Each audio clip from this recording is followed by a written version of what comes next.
no compromise. உங்க சைடுலயும் எங்க சைடுலயும். It's a GT promise. GT Holidays, South India's #1. சமீபத்தில் உங்களோட சமூக ஊடகங்களில் பார்க்கும் பொழுது என்ன காரணம், ஒரு கோபம் கலந்த ஒரு பதிவு, அவரை பயந்துட்டாரு, மிரட்டிட்டாங்க அப்படின்னு சும்மா உனக்கு ஏதோ தோணுது, இது சொன்னால் நல்லாயிருக்கும், 2 நாள் நம்மளும் நியூஸில் வந்துருப்போம், இந்த மாதிரி உட்காந்து 4 பேர் பேசிக்கிட்டு இருப்பாங்க அப்படின்றதுனால நீ பேசுன அப்படின்னா உடனே அந்த முனை இந்த முனை நிற்காம நேரம் வச்சு கொஞ்சிக்கிட்டா இருக்கு. இது இங்கே தான் ஒரு சின்ன ஒரு மாற்று கருத்து ஏற்படுது. ஏன்னா பேசினவர் ஒருத்தர் அப்படின்னாலும் எல்லாருமே விஜய் தான் டார்கெட் பண்ணுற மாதிரி இருக்கு. இங்கே அடிச்சா அங்கே வலிக்கேண்டா, இங்கே அடிச்சா அங்கே தானே வலிக்க அப்படின்ற மாதிரி சும்மா சார் இதெல்லாம் ஒரு ஜாலியாக எங்களுக்கு விளையாட்டு. அந்த மீம் நான் பார்த்தேன். எனக்கு அடிச்சு ஏன்னா எனக்கு வலிச்சு, என்னை அடிச்சாதான்டா எனக்கு வலிக்கும், அவனுக்கு என்னையாண்டா அடிக்கிறீங்கன்றது உண்மைதான். ரஜினின்றவர் அன்னைக்கு மைக்கை பிடிச்சிட்டு இந்த மாதிரி பஸ் ஏறி இந்த மாதிரி ரோட் ஷோ பண்ணணும், ரோட்டில் உட்காந்து அவர் போகணுன்னாரா எவ்வளோ பெரிய கூட்டம் முடியும் மட்டும் யோசிச்சு மட்டும் பாருங்கள். நமக்கு யோசிக்க, அதாவது இது கேட்குற யாருக்கும் அதை யோசிக்க திறன் இல்லைன்னா, அதாவது ரஜினி இதே மாதிரி இன்னைக்கு விஜய் பண்ணிட்டு இருக்கிறதெல்லாம் அன்னைக்கு ரஜினி பண்ணியிருந்தாருன்னா என்ன நடந்திருக்கும், அது எவ்வளோ பெருசாக ஆயிருந்திருக்கும் அப்படின்னு உனக்கு உன்னால் யோசிக்க முடியலன்னா உனக்கு ஏதோ ஒரு நோய் இருக்குன்னு. எனக்கு இந்த பிரச்சனை இந்த அரசாங்கத்தால் இருந்திருக்கு, நான் அதை எதிர்த்து நான் குரல் கொடுப்பேன்னு குரல் கொடுத்தவரும் அவர் தான் சார். பயம் காட்டினவர் சார், இவங்களுக்கு தெரியாது சார். சார் ரொம்ப நீங்கள் சூப்பர் ஸ்டார் ரஜினிகாந்த் அவர்கள் ஜெயலலிதா பயம் காட்டினதெல்லாம் நமக்கு தான் தெரியும், ரைட்டுங்களா? அதுலேருந்து தான் நமக்கு தெரிய வர. ஆனால் அவர் வந்து 84, 85, 86, அதாவது உச்சம் நீ சொல்கிறாங்களே அந்த உச்சத்துக்கு உண்மையான மீனிங்கை வச்சுட்டு ஒரு உச்சத்தில் இருந்தார். நீ உச்சத்தில் இருக்கன்றல விஜய், நான் உச்சத்தில் இருந்து வந்துட்டு இருக்கேன், நான் மக்களுக்காண்டி உச்சத்தில் எல்லாத்தையும் விட்டுட்டு வந்துட்டேன், உங்களுக்காக தான் வந்து பொண்டாட்டியும் விட்டு வந்துட்டேன்னு பேசிக்கிட்டு இருக்கல நீ. அப்போ ஒருத்தன் வந்து வரைக்கும் படம், ஒரு சிஎம், ஒரு டெபுட்டி சிஎம், ஒரு 4 அமைச்சர், எவனோ எங்கேயாவது வந்து அவன் படத்தை பார்த்துருக்கானா? ஆனால் ரஜினிகாந்த் அவருடைய படத்தை சிஎம் மாறி பார்த்து ட்வீட் போட்டு இவ்வளோ விஷயங்கள் போயிட்டு இருக்கு. ரஜினி ரசிகர்கள் அவ்வளோ கொந்தளிச்சுக்கிட்டு இருக்கீங்க. ரஜினி அவரின் மனநிலை என்ன சார்? அவரை பொறுத்தவரைக்கும் என்னடா என்ன ஏய் ஏதோ கடிக்குது பாரு அப்படின்னு இந்த எறும்பு எடுத்து கட்டிட்டு போகிற மாதிரி தான். ஆதம்சி மனையில் அனைவரும் ஒரு பெரிய வணக்கம். இன்னைக்கு நம்ம கூட சத்யன் பிரதர் இணைஞ்சிருக்காங்க. வழக்கம்போல நிறைய விஷயங்கள் பேச போகிறோம். வணக்கம் ப்ரோ. வணக்கம் ப்ரோ. சமீபத்தில் உங்களோட சமூக ஊடகங்களில் பார்க்கும் பொழுது என்ன காரணம், ஒரு கோபம் கலந்த ஒரு பதிவு, என்ன விஷயமா நீங்கள் அதை அந்த பதிவு? பல நேரங்களில் சூப்பர் ஸ்டார் ரஜினிகாந்தை பல பேர் வந்து விமர்சிச்சிருக்காங்க, பார்த்துருக்கோம், வச்சுருக்கோம். அதில் நோக்கத்தோடு ஒரு சில பேர் பண்ணுவாங்க, ஒரு சிலர் வந்து நோக்கமே இல்லாமல் பண்ணுவாங்க. அந்த நோக்கமே இல்லாமல் பண்ணுறவங்க ஏன் அது பண்ணுறாங்க அப்படின்னா, நோக்கத்தோடு பண்ணுறவங்க இப்போ சூப்பர் ஸ்டார் வந்து எனக்கு பிடிக்கல, ஏன் பிடிக்கல, அவர் வந்து வெளி மாநிலக்காரர், ஓகே, அது ஒன்றுடைய நோக்கம். அவர் வந்து இங்கே யாரையும் வந்து அடுத்த புது ஆக்டர்ஸை டெபியூ டிரெக்டர்ஸை கொண்டு வர மாட்டாரு அப்படின்ற மாதிரி குற்றச்சாட்டோட எனக்கு இதுதான் நோக்கம், இதனால தான் நான் அவரை விமர்சிப்பாங்க. அது பல பேர் வந்திருக்காங்க, வச்சுருக்காங்க, பார்த்துருக்கோம், ரைட், ஓகே. நோக்கமே இல்லாமல் விமர்சிப்பாங்க. ஏன்னு பார்த்தா அவனுக்கு பேர் வந்து 2 நாள் நியூஸில் இருக்கும். அந்த 2 நாள் நியூஸ் அந்த ஊடக வெளிச்சத்துக்காக எப்பயுமே வந்து சூப்பர் ஸ்டார் விமர்சிக்கிறது வாடிக்கை. அப்போ அப்படி பல அடிமைகள் இருக்காங்க நமக்கு. அதில் இப்போ புதுசாக ஒரு அடிமை சேர்ந்துருக்கான், அவன் பேர் ஆதவர்ஜுனா. அப்போது அந்த ஆதவர்ஜுனாவை போட்டு கிழிக்க வேண்டியது நம்மளுடைய ஒரு தார்மீக கடமை, தார்மீக உரிமை. இல்லை அப்படி என்ன விஷயம் உங்களுக்கு ரொம்ப ஹர்ட் ஆச்சு அப்படின்ற ஒரு பார்வை? இல்லை சார், இப்போது அதாவது சூப்பர் ஸ்டார் ரஜினிகாந்த் அவர்கள் வந்து பயந்துட்டாரு, அவரை மிரட்டிட்டாங்க அப்படின்றதே வந்து தமிழ்நாட்டில் யாராலும் ஏற்றுக்க முடியாத ஒரு சென்டென்ஸ் சார். ஏன்னா அதாவது பயப்படாமல் இந்த தமிழ்நாட்டில் ஒரு சினிமாவிலையும் சரி அரசியலையும் சரி ஒரே ஆள் 2 குதிரையிலுமே கால் வச்சு 2 குதிரையும் ஓட்டுனது அவர் தான் எனக்கு தெரியும். 2ஐயும் சக்ஸஸ்ஃபுல்லாக ஓட்டுனார். அதுக்கப்புறம் அவரே வேண்டான்னு ஒரு குதிரையை கழட்டி விட்டார், இன்னொரு குதிரையில் இன்னும் சக்ஸஸ்ஃபுல்லாக ஓடிக்கிட்டு இருக்கார். அப்படிப்பட்ட ஒரு மனிதர் அவர், சூப்பர் ஸ்டார் ரஜினிகாந்த். அவரை பயந்துட்டாரு, மிரட்டிட்டாங்க அப்படின்னு சும்மா உனக்கு ஏதோ தோணுது, இது சொன்னால் நல்லாயிருக்கும், 2 நாள் நம்மளும் நியூஸில் வந்துருப்போம், இந்த மாதிரி உட்காந்து 4 பேர் பேசிக்கிட்டு இருப்பாங்க அப்படின்றதுனால நீ பேசுன அப்படின்னா உடனே அந்த முனை இந்த முனை நிற்காம நேரம் வச்சு கொஞ்சிக்கிட்டா இருக்க முடியும் சார். என்ன எதுக்கு ஒன்று சொல்கிற அப்படின்றது, ஏன்னா உனக்கு அரசியல் தெரியாது, அரசியல் ஆனாவே தெரியாதுன்றதெல்லாம் எங்களுக்கு தெரியும். ஒரு பேசிக் காமன் சென்ஸ், ஒரு தமிழ்நாட்டில் உள்ள ஒரு சிவிக் சென்ஸ் கூட இல்லை அப்படின்னா நம்ம அதை சொல்ல வேண்டாமா? அது என்னன்னு சொல்லணும் இல்லையா? ஸோ அந்த சூப்பர் ஸ்டார் ரஜினிகாந்த்னா என்னன்னே தெரியாத நீ என்ன வேணாலும் பேசுவ அப்படின்னா அது நல்லா இல்லை. அது அவங்களுக்கு சொல்லிடணும், தப்பு பாது, இப்படிலாம் கிடையாது, நீ அரசியல் தெரிஞ்சுட்டு வந்து அரசியல் பண்ணு. இன்னைக்கு நீ அரசியல் கட்சி ஆரம்பிச்சிருக்க கூட இருக்க அப்படின்றதுனால நீ கண்டதையும் பேசிட்டு அலையாத. உனக்கு இந்த தமிழ்நாட்டோட அரசியல் என்னன்னு தெரியாது. தமிழ்நாட்டோட அரசியலை ஒரு காலகட்டத்தில் எழுதுனவரே அவர் தான். இன்னைக்கு நீ ஆகா ஓகோன்னு ஏற்றுக்கிட்டு இருக்கியே, அன்னைக்கு அந்த நீ எதிர்க்கிற அந்த கட்சியை வாழ வச்சவரே அவர் தான் அப்படின்றதெல்லாம் நம்ம பேச வேண்டிய இடத்துல இருக்கோம்ல. அவங்களுக்குலாம் அது தெரியாது சார். இவங்களுக்கு என்ன தெரியும், இந்த 2020க்கு அப்புறம் அரசியல் தெரியும் இவங்களுக்கு. அப்பதான் அவங்க ஓட்டு போட ஆரம்பிச்சதே வச்சது, சைக்கிளில் போய் ஓட்டு போட்டது வச்சது, இவங்க போய் யாருக்கு நம்ம யாரு கூட கூட்டணி வைக்கணும், எதை கொண்டு போய் அதாவது இந்த கொடுக்குற இலவசமாக கொடுக்கக்கூடிய பொருள்களை தீல போடுறது அது இதுன்னு அரசியல் பேச ஆரம்பிச்சது 2018, 19, 20, 6 வருஷத்துக்கு முன்னாடி தான். இந்த சூப்பர் ஸ்டாரோட அரசியல்ன்றது 50 வருஷம் அரசியல் கிட்டத்தட்ட. அதில் மிக முக்கியமாக அவருடைய பங்கு வந்து 30, 35 வருஷத்துக்கு மேலே இருக்குது. அதெல்லாம் இவனுக்கு தெரியாது. அதனால் எதையாவது பேசுகிறானுங்க, நம்மகிட்ட வாங்கி கட்டிக்கிட்டு வந்து அதுக்கப்புறம் நான் அப்படி பேசலை, நான் வேறு மாதிரி பேசுனேன் வைக்கிறேன். இந்த அதை ஒரிஜினல்ன்றவன் ஏற்கனவே சொல்கிறத மாற்றி பேசுகிறது இவனை விட மோசமான எவனுமே கிடையாது. ஒரு எடுத்துக்காட்டுக்கு இப்போது நானும் நீங்களும் மாற்றி பேசுகிறீங்கன்னா, இன்றைக்கி இந்த இன்டர்வியூவில் மாற்றி ஒன்று சொல்கிறேன், அடுத்த இன்டர்வியூவில் வந்து மாற்றி பேசுகிறேன்னா, சார் நீங்கள் போன இன்டர்வியூவில் அப்படி சொன்னீங்களா அப்படின்னு நீங்கள் கேட்கலாம். ஓகே, இந்த ஆள் பேசிக்கிட்டு இருக்கும்போது 2 நிமிஷத்தில் மாற்றோம், 2 நிமிஷத்தில் மாற்றோம், பேசிக்கிட்டே இருப்பான். அதாவது என்னென்னா, நாங்கள் வந்து ஒருமையில் பேசக்கூடிய அரசியல் எங்களுக்கு தேவையில்லை, அதை நாங்கள் பண்ண போகிறதில்ல. அது என்ன எதுக்கு சொல்கிறாராம் அப்படின்னா, சீமான் வந்து ஒருமையில் பேசி அரசியல் பண்ணுறாராம். அதை ஒரு சூசகமாக சொல்கிறாராம். சீமான்னு பேரை சொல்லிடக்கூடாதான். ஏன்னா அவங்க வந்து இவங்களுக்கு ஈக்குவல் கிடையாது, அவங்க வந்து குறைஞ்சவங்களாம், இவங்க வந்து கூடினவங்களாம். அதனால வந்து சீமான் மாதிரி அரசியல் பண்ணிடக்கூடாதுன்னு நாங்கள் உரிமையில் பேசுகிற அரசியல்லாம் நாங்கள் பண்ண மாட்டோம். பேசிக்கிட்டே இருப்பான். அதான் சொல்லியிருக்கான் அந்த ஸ்டேட்மெண்ட் வச்சுட்டு, முடிஞ்சால் எங்கள் தலைவரை தொட்டு பாருங்கடா, டேய் நாங்கள் எவ்வளோ பெரிய ஆள் தெரியுமாடா அப்படின்ற. இப்போ தானடா சொன்னேன் ஒருமையில் பேச மாட்டேன்னா, ஒருமையில் பேசுகிற அப்படின்னா தெரியாது. இப்போ நீங்கள் அவர் ஒருமையில் பேசக்கூடிய அளவுக்கு உங்களுக்கு அந்த கோபம் சார், வேற ஏதாவதுனா வேற மாதிரி கிழிச்சிட்டு இருப்பேன் சார். இதை நம்ம நீங்கள் பெரிய சேனல், நீங்கள் ஒரு நல்ல ஜேர்னலிஸ்ட்னால அப்படி போயிட்டு இருக்கு. சரி, அதே மாதிரி அப்படியே பேசிக்கிட்டே இருக்கேன். என்ன சொல்கிறேன் அப்படின்னா, நாங்கள் வந்து இந்த ரவுடிஸ் அரசியல் எங்களுக்கு வேண்டாம், நாங்கள் வந்து நியாயமான அரசியல் பண்ணுவோம் அப்படின்ட்டு. அதுலேருந்து ஒரு 5 நிமிஷம் இருக்காது. நீங்கள் அது ஒரே வீடியோ சார், அது 5 நிமிஷம் இருக்காது. 6 மாசத்துல தெரியும்டா நாங்கள் எவ்வளோ பெரிய ரவுடின்னு காட்டுறோம்டா நாங்கள் அப்படிமா. என்னடா சொல்ல வரேன்னா, நீ தான் பேசிக்கிட்டு இருக்க, போதை எதை போட்டிருக்கியா என்ன, இல்லை போதை தெரியுது 5 நிமிஷத்தில் ஒருத்தர் எப்படி சார் போதையில் இருக்கான், போதை தெரியுதுன்ற மாதிரி இருக்கிறதுல இந்த மாதிரி ஒரு கிணப்பில் நான் பார்த்தேன்ற மாதிரி பேசிக்கிட்டு இருப்பான் சார். அதுதான் ஒரு பிரச்சனை. இப்போ என்னன்னா, அதே மாதிரி அதாவது இன்னைக்கு அந்த விஜயினுடைய மகன் ஜேசன் சஞ்சய், இந்த விஜயினுடைய மகன் ஜேசன் சஞ்சய் வந்து இந்த லைக்கா படத்தில் நடிச்சுக்கிட்டு இருக்காப்புல. இந்த லைக்காவை உள்ளே கொண்டு வந்தது சங்கீதா அவருடைய அப்பா சொர்ணலிங்கம் அவர்கள் வந்து அவருடைய நண்பர் யார், லைக்காவினுடைய சுபாஷ்கரன். அதன் மூலயமா உள்ளே வராங்க. உள்ளே வந்து என் மருமகங்க தான் நடிச்சுக்கிட்டு இருக்காங்க, அவருக்கு போய் படம் கொடு அப்படின்னு உடனே படம் கொடுத்து, அந்த படம் தான் அந்த மொதல் படம் வருது, கத்தின்னு ஒரு படம் வருது. அந்த கத்தினோட படம் வரும்பொழுது இங்கே இருக்கக்கூடிய அரசியல் கட்சிகள்லாம் இலங்கையிலேருந்து ஒரு ப்ரொடியூசர் உள்ளே வந்துட்டான் அப்படின்னு பிரச்சனை பண்ணும் பொழுது விஜய் அதுக்கு ஆதரவே கொடுக்கல. விஜய் அதை பற்றி அந்த நிறுவனத்துக்காக எதுவும் பேசலை, விஜய் அதுக்கு ஆதரவே கொடுக்கலன்ற ஒரே காரணத்தினால லைக்கா அதுக்கப்புறம் விஜய்க்கு படமே கொடுக்கல. அந்த லைக்கா இன்னைக்கு விஜயனுடைய மகன் கஷ்டப்பட்டு இருக்கான், விஜய் வந்து கூட நிற்க மாட்டேன் அப்படின்றதுனால லைக்கா கூட நிற்கிது, விஜய் மகன் கூட நிற்கிது. அப்படிப்பட்ட லைக்கா சன் பிக்சர்ஸ், அதாவது ரஜினியை கட்டி தீனி போட முடியும்னு எவன் இருக்கான் அப்படின்றத பார்த்து ரஜினி முடிவு பண்ணுவார். சும்மா இப்போ தான் கமலஹாசன் ஒரு படத்தை தூக்கிட்டு வந்தார். என்ன படம் அப்படின்னா, கமலஹாசனும் ரஜினியும் சேர்ந்து நடிக்கக்கூடிய ஒரு படத்தை ஆர்கேஎஃப்ஐ இயக்கும் அப்படின்னு சொல்லி. ஆர்கேஎஃப்ஐ ரஜினிக்கு இயக்கக்கூடிய அளவுக்கு, ரஜினியை கட்டி திணி போகிற அளவுக்கு ஆர்கேஎஃப்ஐட்ட ஒன்றுமே கிடையாது, இருப்பே கிடையாது. வாங்கிக்கலாம், அவனே கடை வாங்கி தான் படம் பண்ணிக்கிட்டு இருப்பான் ஆர்கேஎஃப்ஐயை. அப்படிப்பட்ட நேரத்தில் என்னையை வச்சு, அதுவும் என்னையும் கமலையும் சேர்த்து வச்சு படம் எடுக்கிற அளவுக்குலாம் ஆர்கேஎஃப்ஐட்ட ஒன்றும் கிடையாது. அதனால் அதை எடுக்கிறதுக்கெலாம் தகுதியானவன் இன்றைக்கி நேரத்தில் இவ்வளவு கல்லா கட்டக்கூடிய இவ்வளவு தூரம் மொத்தமாக இன்ஃப்ராஸ்ட்ரக்சர் வச்சு பண்ணிகிட்டு இருக்கவன் யாருன்னா உதயநிதி தான். அதனால் நான் அவன்கிட்ட போகிறதா எனக்கு கரெக்டாக இருக்கும் அப்படின்னு சொல்லி சூஸ் பண்ணி போகிறது. உனக்கு ஒரு படம் தரேன் ஆர்கேஎஃப்ஐக்கு, சிபிஐ வச்சு நீ சாதாரணமாக பட்ஜெட்டில் இந்த டான் மாதிரி அது மாதிரி இது மாதிரி எதையாவது சும்மா சின்னதாக கிண்டி விட்டு போங்க, வேட்டையன் மாதிரி ஏதாவது பண்ணிட்டு போங்க, அவ்வளோதான்.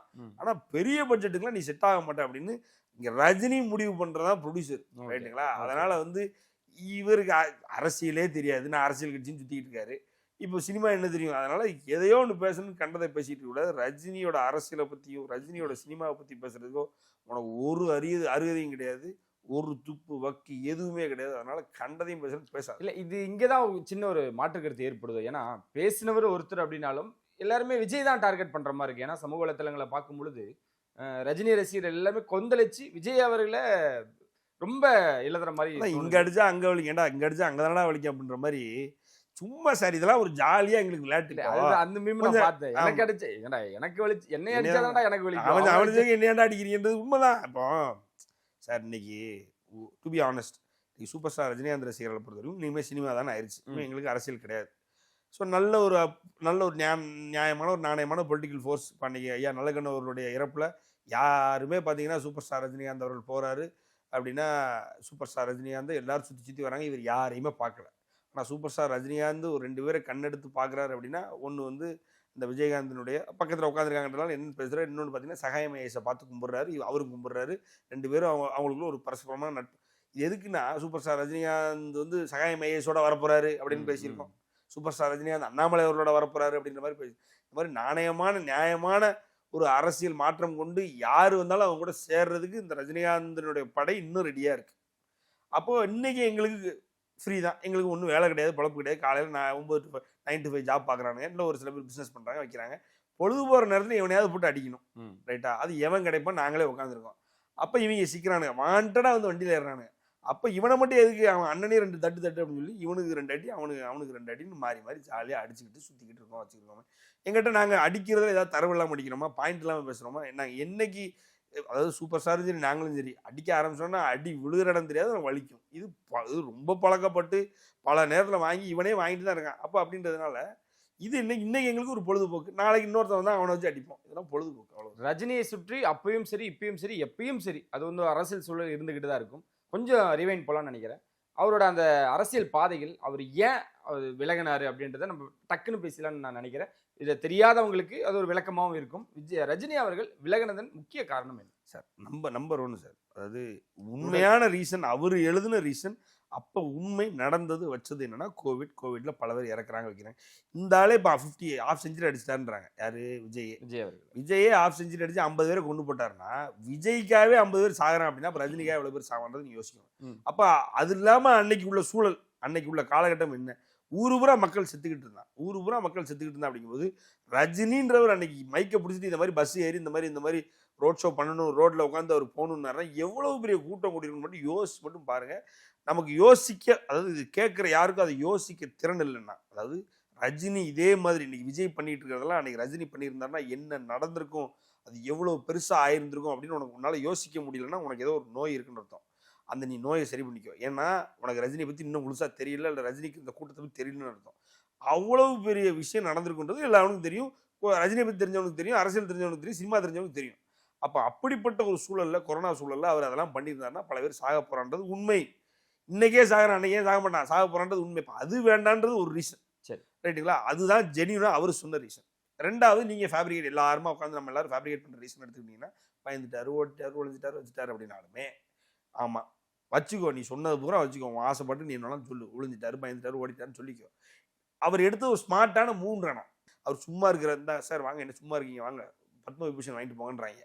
சும்மா இருக்கிறீங்க வாங்க தாதா சாஹிப் வாங்கிட்டு போங்கன்றாங்க. ரைட்டு சார், ஐயோ கலை உலகின் நாயகன், உலக நாயகன், ஆஸ்கர் நாயகன், இருக்கக்கூடிய உலகத்தில் இருக்கக்கூடிய அனைத்து அவார்டுக்கும் டிசர்வ்டு அவர் தான் அப்படின்னா அவர் சும்மா வீட்டுக்குள்ளே இருக்குது. இவரை கூப்பிட்டு எல்லாரும் கொடுக்குறாங்க, அவரை காண்டாக்குறதே கொடுக்குறாங்க. அப்போ இன்னமும் அவரை வந்து வேண்டானாலும் அவரை மதிக்கிறாங்க, வைக்கிறாங்க. அவர் எங்கே போனாலும் ஜெய்ஜெய்ன்னு கூட்டம் வருது, அவர் எங்கே போனாலும் மரியாதை. இப்பவும் சிஎம்க்கு ரைட் சைடு அவர் தான். நீங்கள் உங்களுக்கு சின்ன பேட்டர்ன் மட்டும் நான் சொல்லிடுறேன். கமலஹாசன் அவர்கள் இன்னைக்கு வந்து சரிப்பா நான் உங்களுக்கு அடிமேன் உள்ளே போயிட்டார், திமுகக்குள்ளே போயிட்டார், கட்சி அப்புறம் அங்கே எழுதி வச்சுட்டாரு ஒரு சீட்டுக்காக. நீங்கள் கடைசி ஒரு 2 ஃபங்க்ஷன் நான் பார்த்தேன் சார். இளையராஜா அவருடைய அந்த ஃபங்க்ஷன், இளையராஜா அவருடைய ஃபங்க்ஷனுக்கு இவர் போகிறார், ஐயா ஸ்டாலின் அவர்கள் போகிறார். ஸ்டாலின் அவர்கள் போகிறாரு, அங்கே சூப்பர் ஸ்டார் ரஜினிகாந்த் கையெடுத்து கும்பிட்டு சிரிக்கிறார். கமலஹாசன் பக்கத்தில் நிற்கிறார். இதான் என்கிட்ட தானடா இருக்கேன், உனக்கு என்னடா, என் வீட்டு டிரைவர் தானே நீ அப்படின்ற மாதிரி தான் டீல் பண்ணுறாங்க. அந்த இப்போ நீங்கள் என்கிட்ட காசு வாங்கியிருந்தீங்களேன், அவர் என்கிட்ட காசு வாங்கலை, நீங்களும் அவர் ஒரே ப்ரொஃபஷனில் தான் இருப்பீங்க. ஆனால் நான் உங்களை வந்து நம்மகிட்ட வாங்கினவன் தானே சாம்பேர் அப்படின்னு அவங்கள பார்த்து நான் அந்த ஒரு இது இருக்கும், அந்த டிஃப்ரென்ஸ் இருக்கும் தெரியுமா? அந்த டிஃப்ரென்ஸ் கமலஹாசனுக்கும் சூப்பர் ஸ்டார் ரஜினிகாந்துக்கும் ஸ்டாலினுடைய பார்வையில் இருக்குது.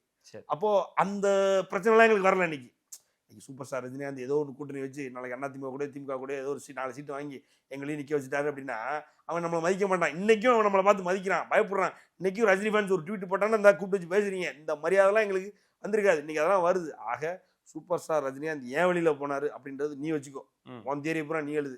அவர் ஒரு தியரி எழுதியிருக்காரு, நான் ஒரு தியரி சொல்கிறேன். ஆனால் எங்களுக்கு ஏதோ ஒரு வகையில் அது லாபம் தான். இந்த கேவலப்படணும்னு இன்னைக்கு அவசியம் இல்லாமல் நாங்கள் ஜாலியாக இருக்கோம். இல்லை அப்படி பயமுடுத்திட முடியுமா? நீங்கள் சொன்ன நம்மளே நிறைய விஷயங்கள் பார்த்துருக்கோம். அந்த ப்ரெஸ் மீட்லாம் இன்னும் இருக்குது. ஏன்னா யூடியூப்பில் போட்டு பார்த்தோம் அப்படின்னா, ஆமாம் நான் வாங்கினேன்னு ஓப்பனாக ஒத்துக்கக்கூடியவர் தான். எனக்கு இந்த பிரச்சனை இந்த அரசாங்கத்தால் இருந்திருக்கு, நான் அதை எதிர்த்து நான் குரல் கொடுப்பேன்னு குரல் கொடுத்தவரும் அவர் தான் சார். பயம் காட்டினவர் சார், இவங்களுக்கு தெரியாது சார். சார் ரொம்ப நீங்கள் சூப்பர் ஸ்டார் ரஜினிகாந்த் அவர்கள் ஜெயலலிதா பயம் காட்டினதெல்லாம் நமக்கு தான் தெரியும், ரைட்டுங்களா? அதுலேருந்து தான் நமக்கு தெரிய வர. ஆனால் அவர் வந்து 84, 85, 86 அதாவது உச்சம் நீ சொல்றாங்களே அந்த உச்சத்துக்கு உண்மையான மீனிங்கை வச்சுட்டு ஒரு உச்சத்துல இருந்தார். அப்பவே போயிட்டாரு அவர் ஆல்மோஸ்ட். இவர் தான் எம்ஜிஆருக்கு அடுத்து இப்போ மோனோபோலியா இன்னைக்கு சிவகார்த்திகேயன் இருக்காரு இல்லையா, இன்னைக்கு சிவகார்த்திகேயனுக்கு கிரவுண்ட் அப்படி காலியா இருக்கு. என்னடா ஃபீல்டருக்கே ஆள் இல்லை, ஃபீல்டிங்கே ஆள் இல்லை, வெறுமன பவுலிங் மட்டும் ஒருத்தன் போடுறான், இவர் பாட்டுக்கு எங்க அடிக்கிறாரு, அடிக்கிறது பூரா பவுண்டரிக்கு தான் போகுதுன்ற அளவுக்கு காலியா இருக்கு பார்த்தீங்களா. அந்த மாதிரி எம்ஜிஆருக்கு அப்புறம் ஆளே இல்லை, ரஜினி மட்டும்தான் இருக்காருன்ற அந்த டைம் அது. அந்த டைம்ல எம்ஜிஆரை போட்டு அடிச்சார் தெரியுமா சூப்பர் ஸ்டார் ரஜினிகாந்த் அவர்கள். எம்ஜிஆரை போட்டு அடிச்சார், அதிமுகவை போட்டு அடிச்சார். எம்ஜிஆருடைய ஆட்சி அப்போ வந்து எம்ஜிஆர் வந்து உடம்பு சரியில்லாம அப்பயே அவர் புரூக்ளின் மருத்துவமனைக்கு போயிட்டாரு, அங்க கஷ்டப்படுறாரு வைக்கிறாரு. ஆனா அவருடைய ஆட்சி இங்க நல்லா நடக்கல, அவர் பேர்ல ஒரு பொம்மை ஆட்சி நடந்துகிட்டு இருக்கு, வச்சுக்கிட்டு இருக்குன்னு இது எல்லாத்தையும் பேசினவர். வேண்டாம் அந்த ஆட்சின்னு அன்னைக்கே பேசினார். எம்ஜிஆர் இருக்கும் பொழுதே, உயிரோடு இருந்த பொழுதே எம்ஜிஆருடைய ஆட்சியை சாடி பேசி எம்ஜிஆருடைய ஆட்சி சரியில்லை என்று பேசியவர் சூப்பர் ஸ்டார் ரஜினிகாந்த் அவர்கள். அதிமுகவுக்கு அப்பவே பயங்காட்டார். இது எவனும் பேச மாட்டான், பெரிய அளவில் யாரும் பேசுறதுல வைக்கிறதில்ல. சரி இதை வேண்டாம் விடுங்க. ஜெயலலிதா அவர்கள், அதாவது ஜெயலலிதா அவர்கள் இருக்கக்கூடிய மேடையிலே ஜெயலலிதா அவருடைய மொரால கொஸ்டின் பண்ணுவார். அவருடைய நடைமுறை, அவருடைய அதாவது என்ன அவருடைய ஹேபிட் சரியில்லைன்னு பேசுறது சூப்பர் ஸ்டார் ரஜினிகாந்த். மேடையில் வச்சு எவையா பேசுவான், நீ பேசியிருப்பாப்ப ஒரு இடத்துல. நீ தனியா ஒரு ஆளை கூப்பிட்டு வச்சு ஒரு ஜேர்னலிஸ்ட்டை நீ இன்னைக்கு இருக்கக்கூடிய திமுகவை பத்தி நீ பேசுனே நீ பெரிய ஆள், நீ அதுக்கே பயப்படுற. நீ இவரை பேசுற இந்த மேடையில அங்க வச்சு சொடக்கு போட்டு பேசுறவர் என் சூப்பர் ஸ்டார் ரஜினிகாந்த். அவருக்கு நீ தைரியம், அவருக்கு நீ பயம் சொல்லி கொடுத்துருக்கிய நீ. அதே மாதிரி கலைஞரை உட்கார வச்சுட்டு ஃப்ரீ பீஸை பத்தி பேசுவார் சார். ஒரு இடத்துல கலைஞரை உட்கார வச்சுட்டு இலவசங்கள்லாம் கொடுத்து நாட்டை அழிக்காதீங்கன்னு பேசுவார். நீ அதெல்லாம் நீ பேச நினைக்க கூட முடியாது சார். நீ ஒன்றும் இல்லை, நான் அதான் இவரை விடுங்க, சூப்பர் ஸ்டாரை விடுங்க. நீ ஒரு ஆஸ்தான எதிர்கட்சி ஓகேங்களா. நீ ஆளுங்கட்சி இருக்கும் பொழுது ஆளுங்கட்சியும் எதிர்கட்சியும் மேடையை ஷேர் பண்ணும். ஒரு சில நேரங்கள் ஏதாவது 5 வருடங்கள் ஏதோ ஒரு ரீசனுக்காக ஷேர் பண்ணும். அப்போ கூட கூனி குறிதான் இருப்பாங்க ரெண்டு பேரும். இவன் சொல்றதை பத்தி அவன் பத்தி பேச மாட்டான், வணக்கம் ரொம்ப நன்றி, அந்த ஃபங்க்ஷன்ல விழா எதிர்த்து பேச மாட்டான். இவன் கொள்கையை போய் அவன் நேருக்கு நேரம் எதிர்த்துலாம் பேச மாட்டானுங்க. ரைட்டுன்னு பார்த்து கும்பிட்டுட்டு கை கொடுத்துட்டு போயிடுவாங்க, வச்சிருவாங்க, முடிஞ்சிட்டு கூட தான். ஆனால் ஒரு ஆளுங்கட்சி எதிர்கட்சி எவன் இருந்தாலும் அவனை எதிர்த்து அதே இடத்துல அவன் பண்ணுறதை பற்றி பேசுகிறான் அப்படின்னா அது யாராலையும் முடியாது. அது பண்ண எவனுமே கிடையாது, சூப்பர் ஸ்டார் ரஜினிகாந்த் மட்டும்தான். கலைஞரை உட்கார வச்சுட்டு எதுக்கு நாட்டை கெடுக்கிறீங்க இந்த மாதிரி ஃப்ரீன்னு அள்ளி கொடுத்துன்னு பேசினார். இந்த ஸ்டாலினை வச்சுட்டு திமுகவுடைய மொத்த அமைச்சர்கள் ட்ரை ரோஸ்ட் பண்ணார் தெரியுமா. ட்ரை ரோஸ்ட் அதுதான். ஸ்டாண்டப் காமெடி தோத்து போயிடுவான் சார் சூப்பர் ஸ்டார். ஏற்கனவே 10 ஸ்டாண்டப் காமெடி சமம், அது தெரியும் நமக்கு. ஸ்டாலினை உட்கார வச்சுட்டு துரைமுருகனை வச்சு ரோஸ்ட் பண்ணுவார். இன்னைக்கு அதான் உண்மை ஆகிப்போச்சு. இன்னைக்கு துரைமுருகன் வேண்டாம், துரைமுருகன் சீட்டே கொடுக்க மாட்டாங்க. பார்த்தா அதுலேருந்து ஆரம்பிச்ச இம்பாக்ட் தான். துரைமுருகன் வேண்டாம்னு ரஜினி சொல்லிட்டாரு, வச்சுட்டாரு. அப்படி துரைமுருகன் போய் கேட்குறாங்க, உடனே அவன் சொல்லிட்டாரு, அவர் ஒரு பெரிய அவர் அப்படின்ட்டு போயிட்டாரு. அவர் என்ன பண்ணாரு பாவம், அவர் விரக்தியில் சொல்லிட்டு போயிட்டாரு. ஆனால் இருக்கிற எல்லா சீனியர்களும் வச்சுட்டு ஸ்டாலின் இந்த வரத்து வராரு, வேற வழி இல்லாமல் இவ்வளோ கஷ்டப்பட்டு வராரு வைக்கிறாரு அப்படின்னு ஸ்டாலின் இருக்கக்கூடிய மேடையில் அதை ஸ்டாலினே அக்னாலஜ் பண்ணி இதெல்லாம் எவன் பண்ணுவான். ஏண்டா இவ்வளவு விஷயங்கள் நடந்திருக்கு.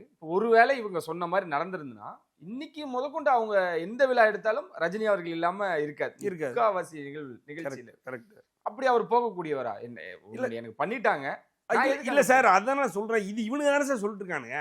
இவனுக்கு போதையை போட்டு ஏதாவது சொல்லிட்டு இருக்கானுங்க சார். போராட்டம் பண்றேன்னு எதையாவது பேசணும்னு பேசிட்டு இருக்கானுங்க சார். யாருமே அவரை எதிர்த்து இல்லை சார். ஷோலாம் வந்து ரொம்ப ஸ்ட்ரிக்டான ஆர்டர்ஸ் கொடுத்துட்டாரு. யாருக்கு? அம்மையார் ஜெயலலிதா அவர்களுக்கு. நீங்க 91, 96 உங்களுடைய ஆட்சி தெரியும். 91, 96 ஆட்சி அவலத்தினாலதான் டிஎம்கே வந்தது. ரஜினிலாம் வந்து ஒன்றும் வர வைக்கல, இது அப்படிதான் வந்துச்சு சார். டிஎம்கேல இருந்து 93ல கிட்டத்தட்ட 25லேருந்து 30 மாவட்ட செயலாளர்கள் வைகோ கூட போயிட்டான். டிஎம்கேவை இல்லாம ஆக்கணுன்றதான் வைகோட நோக்கம். ரைட்டுங்களா? இவங்க என்ன சொல்றாங்க, இல்ல அதிமுக கூட ஆட்சி சரியில்லை, டிஎம்கே எப்படி பார்த்தாலும் வந்திருக்கும், ஏதோ ரஜினி தான் வர வச்சிட்டாருன்னு சொல்லிட்டு இருக்காங்க அப்படின்றானுங்க. உண்மை இல்லை, அது பொய். டிஎம்கேவை கிட்டத்தட்ட 3-4 பிரிக்கிறது வைகோ வெறி கொண்டு இருந்தாரு 93ல. வைகோ அன்னைக்கு சீமான்லாம் என்ன, இன்னைக்கு சீமான் மாதிரி 10 சீமான் அன்னைக்கு வைகோ போராளின்ற அந்த ஆங்கிள் சொல்றேன். 10 சீமான் வைகோ. அவர் தான் அடுத்த முதலமைச்சர் அளவு ஓடிக்கிட்டு இருந்தது. ஸ்டாலின் ஒண்ணுமே இல்லாம அலையணும்னு தெரிஞ்சாரு. அவருடைய ஒவ்வொரு மேடை பேச்சும் ஸ்டாலின் அந்த மனம் கேட்காத கேள்வி கேட்பாப்புல. அப்படிலாம் வந்துகிட்டு இருந்த நேரத்துல சூப்பர் ஸ்டார் உள்ள புந்து அந்த 96 எலெக்ஷன்ல வைகோவே தோக்கடிச்சாரு. இதான் வரலாறு. வைகோ விட்டுருந்தாருன்னா இன்னைக்கு திமுக இன்னைக்கு இல்லாம ஆகியிருப்பாரு. இன்னைக்கு சூப்பர் ஸ்டார் ரஜினிகாந்த் விட்டுருந்தாருன்னா அது ஒண்ணுதான் அவர் பண்ண தப்புன்னு நான் நினைப்பேன் எப்பயுமே. அன்னைக்கு சூப்பர் ஸ்டார் ரஜினிகாந்த் கொஞ்சம் விலை இருந்தாருன்னா அன்னைக்கு திமுக அன்னைக்கே 10 உடச்சி நொறுக்கி போட்டு அன்னைக்கு வைகோ அவர்களுக்கு ஒரு பிரசன்ஸ் இருந்திருக்கும். இன்னைக்கு பாருங்க 4 சீட்டுக்கு திமுக கூட அண்டி பிழைச்சிட்டு இருப்பாருங்க. அந்த பிழைப்பு இல்லாமல் இன்னைக்கு வைகோ நல்லா இருந்திருப்பாரு. அப்படி திமுக உடைக்க வேண்டிய உடைக்கிற நேரத்தில் சூப்பர் ஸ்டாரே வந்து மூப்பனார் தான் சிஎம்மாக்குன்னு நினைச்சாரு, கலைஞராக்குன்னு நினைக்கல. அதுக்கப்புறம் கலைஞர் இருக்கிறதெல்லாம் உருட்டி புரட்டி வச்சு சூப்பர் ஸ்டாரை கன்வின்ஸ் பண்ணி சன் டிவியில் 2-3 வீடியோ போட வச்சு தலைவர் மனசு அப்புறம் வேலை பார்க்க வச்சு ஏதோ ஒன்று நடத்தி இவங்களும் மாசாக பண்ணிவிட்டு அன்னைக்கு ஜெயிக்க வச்சாங்க. ஏன் அதுக்கு அப்புறமும் சரி அதுக்கு முன்னாடி திமுக அப்படி ஜெயிக்கவே இல்லையா? அவ்வளோ வாய் பேசுகிற நீ, திமுக அப்படியே கிழிச்சு அள்ளிரும் தனியாக எல்லாத்தையும் பண்ணிருன்னு பேசுகிற நீ அதுக்கு அப்புறமும் ஜெயிக்கல, அதுக்கு முன்னாடி அந்த மாதிரி ஜெயிக்கலையே. ஜெயலலிதாவை திமுக தோக்கவே அடிக்கலையே. அந்த எலெக்ஷன்ல தான் ஜெயலலிதா திமுக தோக்கடிச்சுது. எப்படி தோக்கடிச்சுது? நீ அதுக்கப்புறம் தோக்கடிச்சு நீ பேசு, இவ்வளவு வாய் பேசு. அப்ப சூப்பர் ஸ்டார் இருந்தனால தான் உனக்கு அவ்வளவு ஃபோர்ஸ் இருந்தது உண்மை. இது எதுக்கு நான் சொல்ல வரேன்னா, இங்க வந்து திமுகவும் சரி அதிமுகவும் சரி யாருமே வந்து சூப்பர் ஸ்டாரை எதிர்த்ததே இல்லை. சூப்பர் ஸ்டாரை எதிர்க்க கூடாதுன்னு ப்ராப்பரா தெளிவா முடிவுல இருந்தாங்க. அதுவும் நான் சொன்ன மாதிரி 91 அந்த 96 ஜெயலலிதா அவர்கள் தோல்விக்கு அப்புறம் ஜெயலலிதா அவர்களுக்கு நடந்த அந்த துன்பியல் சம்பவத்துக்கு அப்புறம், ஏன்னா அதிமுகவும் அவ்வளவு கேவலமா அதுக்கு முன்னாடியும் அதுக்கப்புறமும் தோத்ததில்லை. அப்படி அதுக்கப்புறம் ரொம்ப கிளியர் ஆர்டர்ஸ், எதை தொடு ரஜினிகாந்தை தொடாத. 95 சின்ன சின்ன சேட்டை பண்ணி தான் அந்த ஆளை தூண்டி விட்டு 96 இந்த மாதிரி ஒரு நிலைமை அதிமுக ஆயிருச்சு. அவரை தொடாத அப்படின்றதுக்கப்புறம் ஜெயலலிதா அவர்களும் ரொம்ப கான்சியஸாக ரஜினியை எந்த வகையிலும் டிஸ்டர்ப் பண்ணல. அதே மாதிரி கலைஞர் சும்மா கேட்கவே வேண்டாம், அவர் மகனை கூட பக்கத்தில் உட்கார வைக்க மாட்டார். ரஜினி இப்படி போறாருனாலே கூப்பிட்டு பக்கத்தில் உட்கார வச்சுட்டு ரஜினி படத்தை போய் பார்ப்பாரு. ரஜினி படத்தை பார்த்துட்டு அதுக்கு ஒரு பக்கத்தில் எழுதுவாரு. சிஎம் போய் ஒரு படம், நீ உச்சத்தில் இருக்கன்ற அப்படி நீ விஜய் நான் உச்சத்துல இருந்து வந்துட்டு இருக்கேன், நான் மக்களுக்காண்டி உச்சத்துல எல்லாத்தையும் விட்டுட்டு வந்துட்டேன், உங்களுக்காக தான் வந்து பொண்டாட்டியும் விட்டு வந்துட்டேன் பேசிக்கிட்டு இருக்கல நீ. அப்ப ஒருத்தன் வந்து வரைக்கும் படம், ஒரு சிஎம், ஒரு டெபுட்டி சிஎம், ஒரு 4 அமைச்சர் எவனோ எங்கேயாவது வந்து உன் படத்தை பார்த்துருக்கானா? ஆனால் ரஜினிகாந்த் அவருடைய படத்தை சிஎம் மாறி மாறி பார்த்து ட்வீட் போட்டு, சார் உலகத்தில் படையப்பான்ற ஒரு படம் வந்து ஜெயலலிதா எதிர்க்கிறதுக்கு தான் அந்த படம் எடுத்தாங்க. அந்த படத்தோட ப்ரமோஷனே சார், அந்த படையப்பான்றதை அன்னைக்கு ஜெயலலிதா அவர்கள் பார்த்து வரலாறு. அதுவும் ரஜினி சொல்றாரு படையப்பாவுடைய ரீலீஸ் அப்போ ரஜினி சொல்றாரு, அதிமுக கன்ஃபார்ம் பண்றான். அப்ப இருக்கிற சிஎம் எதிர்கட்சி எல்லாரும் விழுந்து விழுந்து ஒரு படத்தை பார்த்து இவரை எப்பயுமே கூட வச்சுக்கணும் தான் எல்லாரும் நினைப்பான். இவரை எதிர்த்து ஒருத்தன் பேசி அவன் எனக்கு தெரியும் அவன் பேச எவனும் இந்த எனக்கு தெரியும் லிங்கான்னு ஒரு படம் வந்து சார், அது இந்த சிங்கார வேலைன்னு ஒருத்தர் குதிச்சான் சார். அவன் இப்போ தாவேக்கால இருக்கான், ஏதோ ஒரு பொறுப்பு வாங்கிட்டு உட்காந்துருக்கான் இந்த ஆளு. இப்படி சில்லற பயில 4 பேர் இருக்கானுங்களே ஒழிய ரஜினிகாந்தை எதிர்க்கணும்னு பெரிய பெரிய தலைவர்கள் பெரிய இடங்கள்ல பெருசா எங்கேயுமே எவனுமே அதாவது யோசிச்சதுல செஞ்சதில்லை. அப்படி செஞ்சிருக்கானு ஒரு சில பேர் இருக்கிற இடம் தெரியாம போயிருக்கானு, இருக்கிற இடம் தெரியாம போயிட்டு இருக்கானு. ஒரு எடுத்துக்காட்டுக்கு ஐயா ராமதாஸ் அவர்கள் நிலையா நின்னார், கம்பா நின்னார். எப்போ அப்படின்னா 2002 2004 எலெக்ஷன்ல, அதாவது ரஜினி எதுவும் வந்துடக்கூடாதுன்றது எல்லாரும் தெளிவா இருந்தான். அப்போ கலைஞருமே தெளிவா இருந்தார். இந்த ஆளு ஓகே நம்மள 96 சிஎம் ஆக்கி விட்டான் ரைட்டு, ஆனா 2001 சரி அதுக்கப்புறமும் எப்பவுமே இவர் வந்துடக்கூடாது, வந்துட்டா நமக்கு பிரச்சனை. ஏன்னா அப்போ கலைஞருக்கு வயசாயிட்டே இருக்கு. ஸோ இப்போ அடுத்தது ரீப்ளேஸ்மெண்ட் அப்பயே கேட்க ஆரம்பிச்சிட்டாங்க. அப்போ வந்துடக்கூடாது அப்படின்னு உடனே எப்படி விட்டுறக்கூடாது அப்படின்னு உடனே ராமதாஸை விட்டு பாபா படத்தை அது சொல்றது இது சொல்றது ஏதாவது சொல்றதுலாம் நிறைய சொல்லி பார்த்தானு வச்சானுங்க. இன்னைக்கு பார்த்தா வீட்டுக்குள்ள பாருங்க நாறுது ஒரு குடும்பம், அந்த லெவலில் ஆயிடுச்சு. அதனால ரஜினியை தொட்டவும் பூரா கெட்டிருக்கான் சார். கெட்டிருக்கான்றத நம்ம காலில் வந்து விழுந்திருக்கான். அன்னைக்கு சீமானெலாம் அப்பாயின்மெண்ட்டை கேட்டு கையை கட்டி உட்காந்துருக்காரு அப்படி பக்கத்தில். என் வெளியில் வந்து இல்லை எனக்கு ஒரு மாதிரி சங்கோஜமாக இருந்து கூச்சமாக இருந்து, சொல்லுடா சொல்லு எத்தனை நாங்கள் சொன்னேன்டா. அவர் முன்னாடி போனாலே அவன் நடுங்கிட்டு வெளியில் வருவான், பார்த்துருக்கோம். நான் சொல்றது நாங்கள் இல்லை, பெரிய பெரிய ஆளுகளே நடுங்கிட்டு வெளியில் வருவான் அப்படின்னு. நீலாம் ஒரு ஆளா, நீ எவ்வளவு பேச்சு பேசின, நீ அவர் கையை கட்டி அவர் கூட நின்று போட்டோ எடுக்கிற லெவலில் ஆகிட்ட பத்தியா. இதுதான் பல பேரோட வரலாறு, இதுதான் பல பேருக்கு நடந்தன. அதே மாதிரி இவனும் ஒரு நாள் காலைல போய் விடுவான். இல்லை கலாநிதி மாறன் அவர்கள் சொன்ன விஷயம்தான், அதெல்லாம் பார்க்குறாங்களா இல்லையா நம்மளுக்கு தெரியாது. அவர் ஃபோன் அடிச்சா உலகத்தில் இருக்க எல்லாரும் எங்கே வேணா யார் வேணாலும் எடுக்கலாம் சார். அது அவருக்கு அவ்வளோ பவர் இருக்கு. அவர் சொல்லும் போதா இருக்கட்டும், அந்த மனுஷன் அமைதியாக தான் இருப்பார்.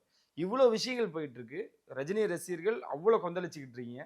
ரஜினி அவரின் மனநிலை என்னவா சார்? அவரை பொறுத்தவரைக்கும் என்னடா என்ன ஏய் ஏதோ கடிக்குது பாரு அப்படின்னு இந்த எறும்பு எடுத்து அப்படி தட்டிட்டு போகிற மாதிரி தான் சார். அவரை பொறுத்த வரைக்கும் அப்படியா ஓ அதை ஒருத்தனா எங்கேயாவது பார்ப்பாருன்னு வைங்களேன், ஏதாவது கல்யாணம் வீட்டுக்கு போவாங்கல்ல, நல்லா இருக்கியா அப்படின்னு ஒரு தட்டி கொடுத்துட்டு போயிட்டே இருப்பார். அவ்வளோதான் சார். அவர் என்ன சார், அவர் ஜாலியாக மனசு பாருங்க, 75 வயசில் அடுத்து 3 இந்தியாஸ் பிக்கெஸ்ட் ப்ராஜெக்ட்ஸ் வச்சுட்டு தமிழ் ப்ராஜெக்ட் வச்சுட்டு உட்காந்துருக்காரு.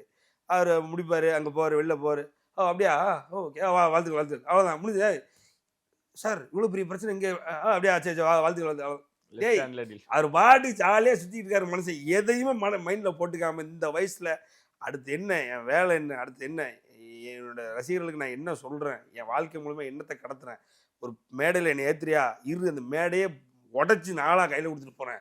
அதே மாதிரி 2 பேரை பெருமையாக பேச சொல்கிறியா, உன் வாழ்க்கைன்னு நீ இவ்வளோ சந்தோஷப்படாண்டா வச்சுக்கோ சாப்பிடு அப்படின்ற மாதிரி அவங்களுக்கு ஒரு 2 இதை கொடுத்துட்டு அவர் பாட்டுக்கு ஜாலியாக நீ பேட்டி எடுக்க போகிறேன்னு பேட்டி எடுக்க போனால் என் மூடை பொறுத்து உனக்கு ஆன்சர் என்னன்னா நீ நான் நல்லா மூடில் இருந்தேன்னா உனக்கு நல்ல ஆன்சர் இல்லை ஏய் உன்னை என்ன சொல்லியிருக்கேன் ஒழுங்கா ஓடு அப்படின்ற மாதிரி டீல் பண்ணிட்டு அவர் மனம் போல் 75 வயசில் அவன் முதுகு அப்படியே இப்படி இப்படி குனிய கூட முடியாமல் அவன் கிடக்கிறான் பார்த்துருக்கோம் வச்சுருக்கோம். அதெல்லாம் மீறி இன்னைக்கும் ஹை ஆக்டைன் ஸ்டன்ஸோட இன்னும் வந்து கோட் ஷூட்டோட போட்டுக்கிட்டு அதாவது ஊர்லேயே இப்படி ஒரு நடிகை இல்லைன்ற மாதிரி வாழ்ந்துக்கிட்டு இருக்காரு அப்படின்னா எவ்வளோ ஜாலியாக இருக்கணும் அந்த மனுஷன். இதெல்லாம் அவர் 1 இன்ச்சு கூட சார் 1 இன்ச்சு கூட பாதிக்காது. இந்த ஆள் பேரில் இப்போ தான் அவர் கேள்விப்பட்டிருப்பார் நான் நம்புகிறேன் சார். 75 வயசில் இப்படி ஒரு கட்டமைப்போட இன்னைக்கும் ஒரு கூட்டம் இருக்குது அப்படின்னா இந்த கூட்டம் தான். அதாவது கட்டமைப்பு இல்லாமல் ரஜினிகாந்துக்கு ஃபேன்ஸ் கோடி பேர் இருக்கான் சார், கோடிக்கணக்கான பேர் இருக்கான் சார், அதில் எந்த மாற்றுக்கிறது இல்லை. ஆனால் ஒரு கட்டமைப்போடு இருக்கானா அப்படின்ற ஒரு செக் பாயிண்ட் இருக்குல்ல, அந்த செக் பாயிண்ட் மறுபடியும் டிக் ஆயிடுச்சு. ஓகே இருக்குது, இன்னும் அந்த கூட்டம்ன்றது ஆர்கனைஸ்டு அந்த கூட்டம்ன்றது இருக்குது அப்படின்றது ஒன்று தெரிஞ்சிருச்சு. ஸோ அதனால் வந்து சூப்பர் ஸ்டார் ரஜினிகாந்த் நீ தொட்ட அப்படின்னா எங்கே எவன் வருவானே தெரியாது, எப்போ வருவானே தெரியாது. வருவான், வந்து உன்னை அட்டாக் பண்ணிட்டு போயிடுவான். அட்டாக் முடிஞ்சதுக்கப்புறம் ஐயோ நம்ம அட்டாக் ஆயிடுச்சு போல இருக்குது, நம்மளை சுற்றி இப்படிலாம் நடந்திருக்கு போல இருக்குது அப்படின்றது தெரியும். நேற்றுலாம் மறுபடியும் வந்து நம்மளுடைய அண்ணன்கள் ஒரு சில பேர், தீபக் விக்ரம், நிறைய பேர் இருக்காங்க.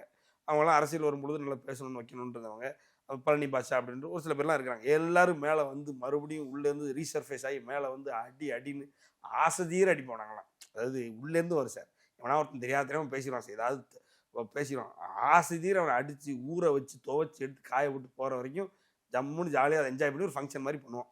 அந்த மாதிரி 2 நாளாக ஃபங்க்ஷன் மாதிரி போயிட்டுருக்கு. அதில் நானும் இப்போ என்னோட கான்ட்ரிபியூஷன் கொடுத்துக்கிட்டு இருக்கேன். ஓகே, அப்படி சூப்பர் ஸ்டார் ரஜினிகாந்த நீ தொடாமல் இருந்து, அது எங்கள் ஊரில் ஒன்று சொல்லுவாங்க சார், அதான் நான் 2 இடத்துல கோட் பண்ணது தான். அவர் அரசியலுக்கு வரமாட்டார், அவர் ஏமாந்துட்டார், பயந்துட்டார், ஓடிட்டார், இது பண்ணிட்டார், இப்படி ஆளுக்கு அவர் இந்த நாட்டு கிடையாது, இந்த மாநிலம் கிடையாது, அவர் கர்நாடகாக்காரரு, மராத்தியன், அது இது என்னதான் பேசிக்கிட்டு இருப்பாங்க இல்லை. அவங்க எல்லாத்தையும் சொல்கிறது தான், அவர் ரியாக்ட் பண்ணாமல் இருக்கிற வரைக்கும் நீங்கள்லாம் பேசலாம்டா, அவர் எது வேணான்னு நினைக்கிற வரைக்கும் நீங்கள் பேசுறதெல்லாம் எடுபடும். 2 நாள் 3 நாள் இல்லை 2 நியூஸுக்கு ஒரு நியூஸ் கார்டுக்கு எடுபடும். அவர் திருப்பி ஏதாவது கொடுக்கணும்னு நினச்சிட்டாரோ, இந்த ஊரில் சொல்லுவாங்க, இந்த புயல் காற்றுல ஆலமரமே பறக்குது, நீலாம் கோமண துணி எங்கே போய் உளுந்து கிடப்புனே தெரியாது அப்படின்ற மாதிரி அதெல்லாம் தான் உனக்கு நடக்கும். அதனால் வந்து அவரையும் சரி அவர் ரசிகர்களையும் சரி சீண்டாத, நீ அதான் காண்டமாயிரும்ன்ற மாதிரி நீ இருக்கிற இடத்துலையா போயிடும். அதனால் தொட்டு என்ன யார் அவன் பவர் என்ன அவன் ஒரிஜினாலிட்டி என்னன்னு தெரிஞ்சுட்டு பேசுங்க இதெல்லாம். ஓகே, கடைசியா ரஜினி அவர்களுக்கும் விஜய் அவர்களுக்கும் கிட்டத்தட்ட அவரோட ஹாஸ்பிட்டல் எனக்கு தெரிஞ்சு இருக்கும் பொழுது இவர் சீக்கிரமா குணம் பெற்று வரணும்னு ஒரு ட்வீட் ஒன்று போட்டிருந்தாரு. அதை தாண்டி பெருசா பிறந்தநாளுக்கு ஒரு வாழ்த்து சொல்லலை அப்படின்னு இருக்கு. இந்த பக்கம் மாநாடப்போ செய்தியாளர்கிட்ட ஒரு வாழ்த்துக்கள் மட்டும் சொன்னாரு, அதுக்கப்புறமேட்டும் இங்கேயும் இல்லை. இந்த மாதிரி விஷயங்கள் போயிட்டு இருக்கு. ரஜினி ரசிகர்களோட மனநிலை இப்போ எப்படி இருக்கு, உங்களோட ஆதரவானது எப்படி இருக்கு? சூப்பர் ஸ்டார் ரஜினிகாந்த் அவர்களுடைய ஸ்போக்ஸ் பர்சன் நான் கிடையாது, இப்போ அவர் அஃபிஷியலாக ஸ்போக்ஸ் பர்சன் யாரும் வச்சிருக்கல. ஆனால் சூப்பர் ஸ்டார் ரஜினிகாந்தோட மனநிலை இதுதான் நான் சொல்கிறேன் சார். விஜய் அரசியலில் கேடு கெட்டு குட்டிச்சவராகி அழிஞ்சு விழுவார் சார், இதுதான் சூப்பர் ஸ்டார் நினச்சிட்டு இருக்காரு. போங்க எழுதுங்க. இல்லை ரைட்டுங்களா? ஆமாம் சார், அப்படிதான் நினச்சிட்டு இருக்கேன் சார். ஒரு நல்ல சார் இந்த தமிழ் சினிமாவில் விஜய் அரசியல் கட்சி ஆரம்பிச்சதுக்கப்புறம் அந்த அரசியல் கட்சிக்கு முதலாக வாழ்த்து தெரிவித்த ஒரு நடிகர்னா ரஜினிகாந்த் தான். ஆமாம், நான் சொல்கிறது பிரதீப் ரங்கனா கூட தெரிவிக்கல, சிவகார்த்திகேயன் கூட தெரிவிக்கல, ரஜினிகாந்த் தான் தெரிவித்தார். மாநாடு மிகப்பெரிய வெற்றி, விஜய் கூட சொல்லலை, சொன்னது யாருன்னா சூப்பர் ஸ்டார் ரஜினிகாந்த். ரைட்டுங்களா? அப்போ நாங்கள் ஆதரிச்சோமோ இல்லையோ, ரஜினிகாந்த் ரசிகர்கள் நாங்கள் ஆதரிச்சோமோ இல்லையோ, ரஜினிகாந்த் அவர்கள் ஆதரித்தார் விஜய் அவர்களை. விஜய் அவருடைய ஆதரவு, விஜய்க்கு அவருடைய கட்சிக்கு ஆதரவு, அவரை பற்றி எந்த இடத்துல எங்கெங்கெல்லாம் கேள்வி எழுப்பப்படுகிறதோ அங்கே எல்லாமே ஆமாம் நல்லா போயிட்டு இருக்கு. அன்றைக்கி மாநாடு பார்த்து அவ்வளோ பெரிய வெற்றி சார். ஒரு ஃபங்க்ஷன் பொங்கலோ தீபாவளி நினைவு பொங்கலோ தீபாவளி எதுக்கோ வெளியில் வரும்போது அன்னைக்கு கேட்பாங்க மாநாடு எப்படி அப்படிங்கும்போது மாநாடு மிகப்பெரிய வெற்றி பார்த்தேன் வச்சாலும் பேசுவாங்க. அப்போ அப்படிப்பட்ட எண்ணம் உள்ள சூப்பர் ஸ்டாரை இன்னைக்கு நீ அப்படியே மாற்றிருக்க. ஏன்னா நீ பண்ணுற சேட்டை அப்படி கேடுகட்ட அரசியல் பண்ணிட்டு இருக்காரு விஜய் இன்னைக்கு. அதாவது இன்னும் பார்த்தீங்கன்னா அவங்களுடைய தொண்டர் படையை ஆர்கனைஸ் பண்ணி கொண்டு போகிற அளவுக்கு கூட நீ ஸ்ட்ராங்காக இல்லை, உன்கிட்ட ஸ்ட்ரென்த் இல்லைன்னா நீ எப்படி மக்களை ஆர்கனைஸ் பண்ணிட்டு ஒரு பேசிக் கேள்வி தானே அங்கே இருந்தாலும் உருவாகுது. என்ன பண்ணால் உங்களுக்கு காம்ப்ரமைஸ் ஆகும் இல்லை லைக் கேட்குறேன். இப்போ அதாவது சொந்தமாக ஒரு கொள்கை கிடையாது, சொந்தமாக ஒரு கொள்கை இல்லைன்றதை விடு, அடுத்தவன் கொள்கை பூரா உன் கொள்கைன்னு எடுத்து போடுற, அடுத்தவனுடைய வாக்குறுதிகளை பூரா உன் வாக்குறுதிகள் எடுத்து போடுற, அடுத்தவனுடைய தலைவர்கள் பூரா உன் தலைவர்கள் உன்னுடைய என்ன சொல்றது கொள்கை தலைவர். ஒரிஜினாலிட்டின்னு ஒன்று கூட இல்லை. ரெண்டாவது இந்த சைடில் ஆர்கனைசேஷன் அட்மினிஸ்ட்ரேஷன் அதுவும் எதுவும் இல்லை. சரி. ரெண்டாவது நீ மதிக்க மாட்டேற. காரில் போனேன் அப்படின்னா காரை சுற்றி ஏறி உட்காரானே நீ இடிச்சு போட்டு போகிற. கார் கண்ணாடியை கீழே இருக்கிற எவனாவது கையை உள்ள விட்டானா அதை முதல்வன் படத்தை ரீக்ரியேட் பண்ணுற. அப்படி உன் மேலே உனக்கு மரியாதை வர்ற அளவுக்கு இதெல்லாம் போக பொண்டாட்டி வேற வீட்டில் வச்சு குடும்பப்படுத்தியிருக்க. அது இல்லாமல் நீ திருமணம் மீறிய உறவில் இருந்திருக்க. எந்த வகையிலையும் ஒரு நல்ல ஒரு பாசிட்டிவான ஒரு மைண்ட் செட்டு, ஒரு பாசிட்டிவான ஒரு நரேட்டிவ் செட் பண்ண மாட்டேன்னா உன் மேலே எனக்கு எப்படி மரியாதை இருக்கும்? அதான் தனிப்பட்ட தனிப்பட்டதான் சார். எப்படி சார் தனிப்பட்டது? டொமஸ்டிக் வயலன்ஸ் எப்படி தனிப்பட்டது? நான் என்ன கேட்கறேன்னா, இப்போ ஒரு ஸ்டேட்மெண்ட் தவறுதலாக வைக்கப்பட்டுச்சு அப்படின்னு உங்களோட ஆதங்கம் இல்லை நீங்க முதல்ல உங்களோட கேள்வி எதுக்குன்னா, நான் எதுக்கு பதில் சொல்றேன்னா, விஜய் அவர்கள் அதாவது இன்னைக்கு என்ன இருக்கு அவருடைய பொலிட்டிக்கல் ஸ்டாண்டர்ட் நம்ம எப்படி பாக்குறோம், ரஜினிகாந்த் எப்படி பாக்குறாரு. ரஜினிகாந்தும் சரி, ரஜினிகாந்த் ரசிகர்கள் முதல்ல இருந்தே அடிச்சுக்கிட்டு தான் இருக்கும். ரஜினிகாந்த் அவர்கள் பாவம் உள்ள வரானா எப்படி வரான்னு பாப்போம்னு நினைச்சு 2-3 தடவை வாழ்த்து தெரிவிச்சாரு. அதுக்கு இவன் விளங்கவே மாட்டான் அப்படின்றது தெரிஞ்சு போச்சு. இவன் பழைய மாதிரி அதே மாதிரி தான், இவன் அறவே கடந்தான் அப்படின்றத மறுபடியும் தெரிஞ்சுக்கிட்டு கரூர் சம்பவத்துலேருந்து போட்டு வேலுன்னு எடுத்துக்கிட்டு இருக்காரு. அவ்வளோதான். இல்லை இன்கேஸ் அந்த ஸ்டேட்மெண்ட்டுக்கு வேற ஏதாவது ஒரு அறிவிப்போ இல்லை அறிக்கையோ இந்த மாதிரி தவறுதலாக பேசப்பட்டுச்சு இல்லை வந்துருச்சு அப்படின்னா கொஞ்சம் காம்ப்ரமைஸ் ஆகி விஜய் அங்கேருந்து அப்புறம் ஆதவ் ஒரு சைட்ல இருந்தோ இல்லை டிவி கேஸ் ஆதவெல்லாம் ஒன்றும் பண்ண வேண்டாம். அவர் சொன்ன ஸ்டேட்மெண்ட்டை அவர் உண்மையே நம்பிட்டு ஊருக்குள்ளே சுற்றிட்டு அவர் மெண்டல் மாதிரி இருந்தாலும் சுற்றிட்டு ஆகிட்டோம். இந்த விஜய் ஏதாவது அறிக்கை விடுவாரு நீங்கள் நினைக்கிறீங்க சார்? மூளை இல்லாத சார் என்ன சார் இன்னும் நீங்களே எவ்வளோ முக்கியம்னு அவங்களுக்கு தெரியும்ல. அவருக்கு தெரிஞ்சிருந்துன்னா எவ்வளோ அவர் ரியாக்ட் பண்ணிருக்கணும் தெரியுமா? நீங்க சார் ஐயோ கண்டிச்சுதான் நாங்க கேள்விப்படுறோம். இந்த மாதிரி ஆதவ அவர்களை இந்த மாதிரி பொது மேடையில நீங்க எப்படி ரஜினி அவர்களை பத்தி சார், ரஜினியை பத்தி விஜய்க்கு நல்லா தெரியும் சார். ரஜினியோட ரசிகர்களை பத்தி நல்லா தெரியும். ரஜினியோட ரசிகர்கள்ட்ட வாங்கி தின்னு வளர்ந்தோம் தான் விஜய், ரைட்டுங்களா? அப்படிப்பட்ட ரஜினியோட ரசிகர்கள் ரஜினியை பத்தி இப்படி ஒருத்தன் சொல்லிட்டான் அப்படின்னு உடனே விழுந்தடிச்சு உடனே வர வேண்டாமா? எப்படி போஸ்ட்மார்ட்டம் பண்ணதுக்கப்புறம் எந்திரிச்சு வந்து உட்காந்து டீ குடிக்க வரீங்களா அப்படின்னு கூப்பிட்டா எப்படி இருக்கும்? நீங்கள் முடிஞ்சு போய் 2 நாள் ஆகுது, அவன் உட்காந்து கொந்தளிச்சுக்கிட்டு இருக்கோம். நீ பாட்டுக்கு வீட்டில் உட்காந்து இதெல்லாம் நடக்குது பரவாயில்ல நமக்கு ப்ரமோஷன் உட்காந்துருந்தேன் அப்படின்னா 3 நாள் கழிச்சு நீ ட்வீட் போட நாங்கள் உட்காந்ததுக்கப்புறம் நாங்கள் அதை எடுத்து கன்சியூம் பண்ணணும்னா எப்படி? நீங்கள் அதெல்லாம் முடியாது சார். நீங்கள் அது இல்லாமல் விஜய் அவர்கள் வருத்தம் தெரிவிச்சிட்டாரு.